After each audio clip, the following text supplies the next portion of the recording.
Hi students, இன்னைக்கு நம்ம class 12 business mathsல second chapter integral calculusல first sum பார்ப்போம் இந்த வீடியோல. Integrate with respect to x. First sum பாருங்க root of 3x plus 5. So இதை first இப்போ எப்படி எழுதிக்கலாம் நம்மனா 3x plus 5 root இருக்கிறத நான் வந்து power offன்னு எழுதிக்கிறேன். ஓகேவா? இப்போ இது எந்த ஃபார்ம்ல இருக்கு அப்படின்னா ax plus b to the whole power n integration of. இப்போ இதை எப்படி இன்டகிரேட் பண்ணணும் அப்படின்னா ax plus b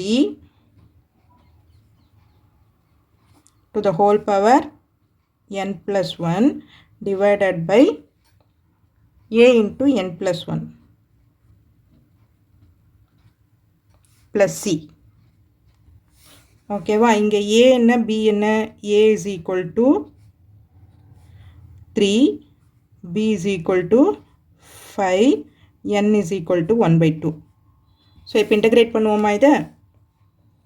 Integration of 3x plus 5 to the whole power 1 by 2.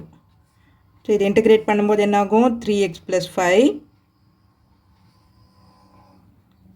to the whole power n by n plus 1 by plus 1 into a என்னது 3 into 1 by 2 plus 1 plus c. ஓகேவா? இப்போ 3x plus 5 இங்கே என்னாகும்? LCM எடுத்தோம்னா 2 வரும். 2 plus 1 3, 3 by 2 வரும். by இங்கேயும் 3 into 3 by 2 plus c.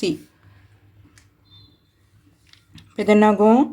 3 3s are 9, 9 by 2. அது இங்கே வந்ததுன்னா 2 by 9 ஆகும். 2 by 9 into 3x plus 5 to the whole power 3 by 2 plus c. So இதுதான் இந்த சம்மோட சொல்யூஷன். இந்த வீடியோ உங்களுக்கு யூஸ்ஃபுல்லாக இருந்ததுன்னா சப்ஸ்கிரைப் பண்ணுங்கள். மறக்காமல் உங்கள் ஃப்ரெண்ட்ஸோடவும் ஷேர் பண்ணிவிட்டு லைக் பண்ணிவிட்டு பாருங்கள் ஸ்டூடெண்ட்ஸ். தேங்க்யூ.